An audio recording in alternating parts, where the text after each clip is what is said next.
Alamin, asyhadu an la ilaha illallah wahdahu la syarika lah wa asyhadu anna Muhammadan abduhu wa rasuluhu alladzi la nabiyya ba'dah. Hadirin wa iman sidang Jumat yang memuliakan Allah Subhanahu wa taala.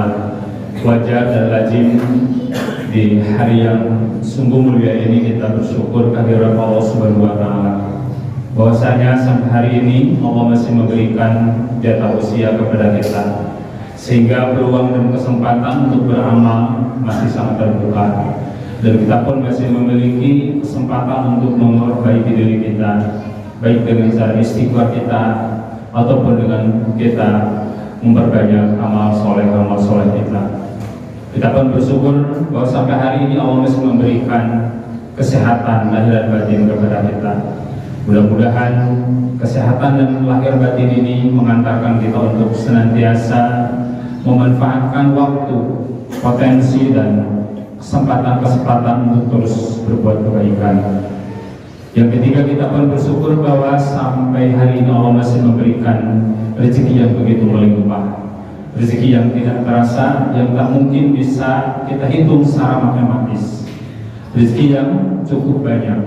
Mudah-mudahan usia yang masih Allah berikan kepada kita, kesehatan lahir dan batin yang Allah masih anugerahkan kepada kita, dan rezeki yang Allah masih berikan kepada kita, senantiasa menghadirkan dan mengantarkan diri kita untuk menjadi mukmin yang konsisten, muslim yang loyal dalam berbuat kebaikan dan menjauhi serta meminimalisir persoalan fasa dan munkar.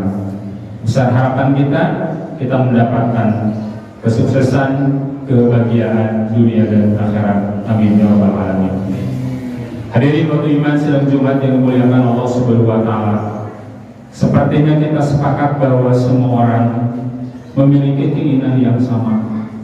Apa dia seorang mukmin ataupun seorang kafir, apa dia seorang laki-laki atau perempuan, orang desa atau orang kota, pejabat ataupun rakyat.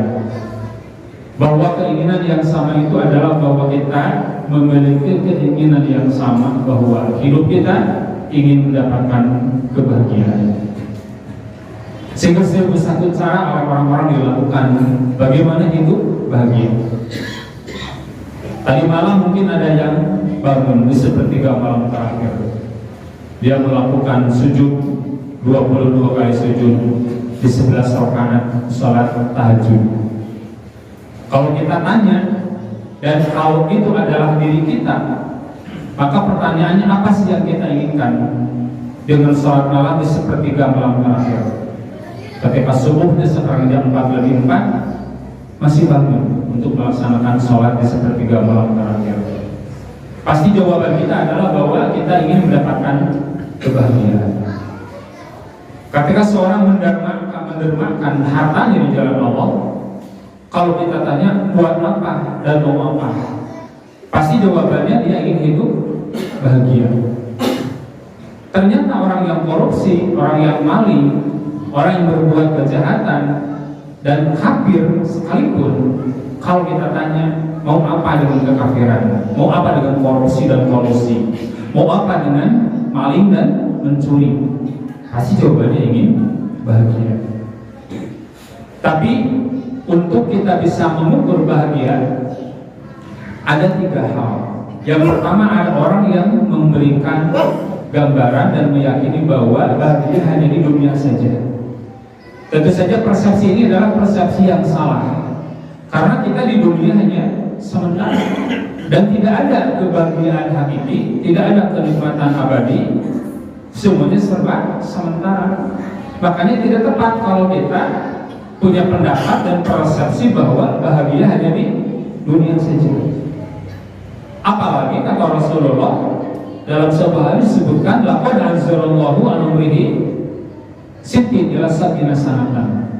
Pertautan umur hamba-hamba kata Rasulullah antara 60 sampai 70 tahun.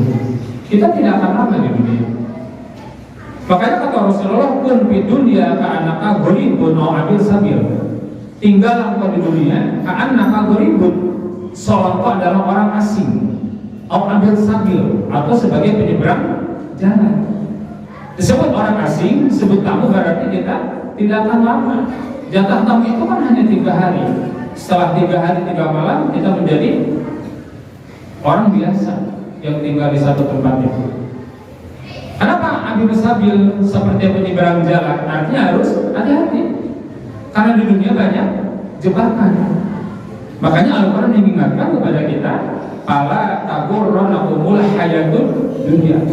Jangan sekali-kali itu menggunakan nun taukid. Jangan sekali-kali dunia menipu kalian. Karena Allah tahu banyak orang yang tertipu dengan dunia, meninggalkan Islam, meninggalkan amal soleh, dan menunda-nunda kebaikan. Faktanya apa? Hubbud dunia. Makanya kata Rasul, kalau dari zaman umat Islam itu akan seperti bangkai yang dikerubuti lalat. Artinya tidak berdaya, seperti hanya seonggok bangkai. Kemudian para sahabat bertanya, apakah jumlah kita pada hari itu sedikit? Kata Rasul, balun kasir, jumlahnya itu banyak. Di hadis lain disebutkan besar Israel, seperti buih di lautan. Kenapa Rasul dengan jumlah yang banyak kita tidak berdaya? Di bawah pentas pemilu kalah, di bawah pada ranah pemilihan eksekutif juga kalah, diajak berinfak juga tidak muncul. Amwalna qalil, apa jumlah kita sedikit? Kata Rasul, balhum kasir, jumlah kalian itu banyak. Tapi kenapa bisa kalah? Kata Rasul, karena pada saat itu kalian sudah terjangkit dengan sebuah penyakit yang bernama wahnu. Para sahabat masih belum paham. Wa mal wahnu ya Rasulullah? Apakah wahnu itu? Kata Rasul, hubbud dunya wa karahiyatul maut, cinta dunia dan lupa kepada kematian. Makanya seringkali tahajud kita kesiangan, kita tidak mampu untuk berperang, ya, melawan setan yang menggoda untuk kita melaksanakan sholat berjamaah ke masjid.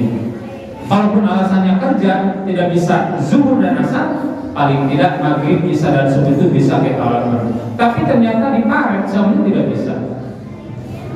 Seringkali infak kita hanya sedikit saja. Jawabannya satu, hubbud dunya wa karahiyatul maut.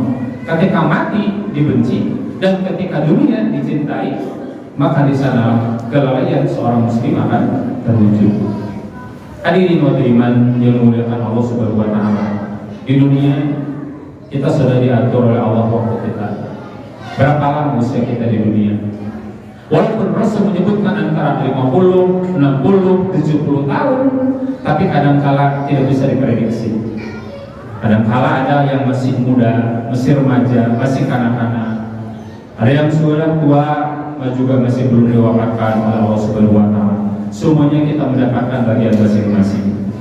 Idza jaa ajaluha la yastakhiruna sa'atan wa la yastaqdimun. Apabila ajal sudah datang, la yastakhirun, tidak bisa diakhirkan, tidak bisa ditunda-tunda, wa la yastaqdimun, dan juga tidak bisa dipercepat. Semua kita ada dalam antrian. Cuman kita tidak tahu kapan dan di mana Allah akan wafatkan kita. Dan itu tidak penting.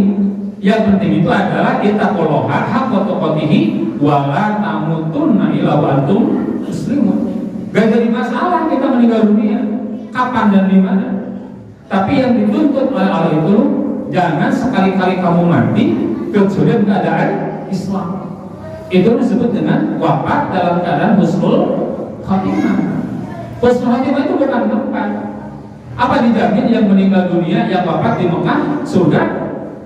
Abu Jahal, Abu Lahab itu meninggal dunia di Mekah, sama sekali tidak dijamin mendapatkan surga. Apakah tempat? Misalkan masjid juga tidak dijamin. Jangan-jangan dia meninggal dunia di masjid karena maling ketahuan kemudian digebuk massa serta meninggal dunia, itu bisa jadi. Atau waktu meninggalnya hari Jumat atau malam Jumat, itu juga tidak jadi masalah. Yang menjadi persoalan husnul khotimah itu adalah ketika kita wafat dan keadaan amal soleh. Makanya ada di zaman Rasul sahabat yang pagi-pagi masuk Islam, sore meninggal dunia. Kata Rasul dua, khalilul amal, kasirul ajri, amalnya sedikit, tapi pahalanya besar. Itulah husnul khotimah. Satu sisi mati dirahasiakan Allah, sisi lain harus dalam keadaan beramal. Artinya bahwa amal kita harus setiap waktu, jangan sampai ada ruang dan gerak yang kosong dari persoalan amal soleh. Sehingga apapun profesi kita, apapun kompetensi, apapun keahlian kita dan profesionalisme kita, termasuk kasar kita, bebas. Silakan beramal. Kata Allah, "I'malu ala makanatikum." Silakan kalian beramal di tempat masing-masing. "I'malu ala syakirati." Beramal pada wilayahnya masing-masing. Tapi niatkan bahwa semua adalah amal soleh. Niatkan semua adalah dalam rangka berbuat kebaikan. Kenapa? Karena di dunia kita menanam. Ad-dunya mazra'atul akhirah. Dunia adalah ladangnya akhirat. Apa yang akan kita panen kelak di akhirat, apa yang kita tanam di dunia. Di akhirat jangankan yang di dunianya menanam kejelekan, yang menanam kebaikan saja banyak kelompok-kelompok di akhirat. Ketika di dunia diprediksi masuk surga, banyak amal solehnya ternyata masuk neraka. Satu, orang yang ibadahnya tidak tertib, dia melakukan apa yang tidak diperintah Allah, dia melakukan apa yang tidak dicontohkan Rasulullah. Yastarikhun, mereka menjadi orang-orang yang menjerit dan menyesal di neraka. Kenapa? Merasa amal mereka salah.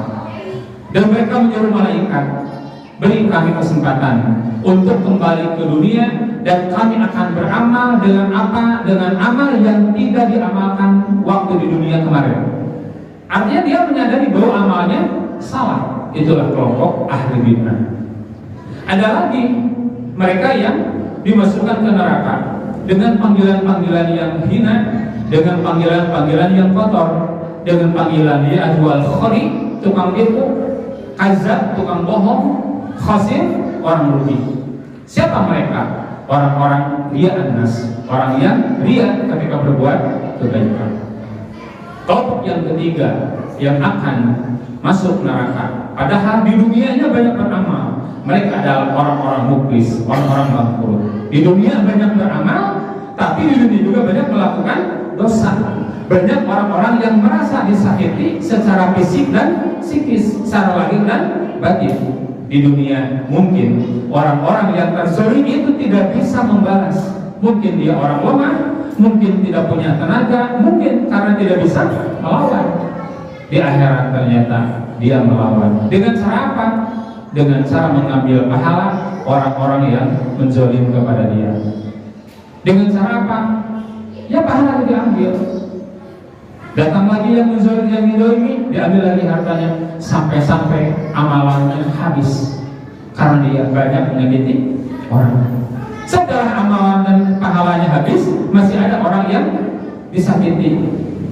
Kata malaikat, bebankan siksa kamu kepada orang yang menyakiti kamu ketika di dunia. Hadirin iman. Karena itu jangan pernah kita membuat perhitungan-perhitungan matematis ketika kita beramal. Lupakan capek, lupakan lelah, lupakan ngantuk, lupakan bakhil, dan lupakan cinta harta. Ketika kita harus berbuat kebaikan. Karena umur kita di dunia tidak tahu. Kalau kita tidak melakukan hari ini, belum tentu. Jangan esok hari, nanti sore juga kita belum tentu masih dapat jatah usia. Makanya Ibnu Umar mengatakan, "Ikmalul dunyaka kanaka ta'ishu abadan, wa ikmalul akhiratika kanaka tamutu qadan." Beramal di dunia seolah akan hidup selama-lamanya, dan beramal untuk akhirat kamu seolah akan wafat di esok hari. Hadirin iman, karena itu apapun profesi kita, apakah sebagai pedagang, sebagai guru, sebagai buruh, sebagai karyawan, apapun niatan kita pada dasarnya kita bekerja kepada seseorang, tapi pada hakikatnya kita sedang mengabdi kepada Allah Subhanahu wa taala.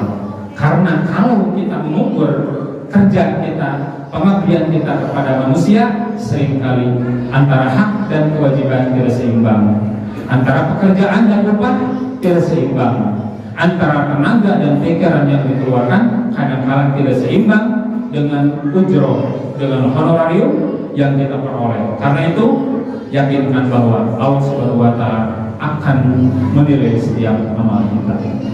Hadirin wa iman, karena itu persepsi yang salah ketika kita mengukur bahagia hanya di dunia saja.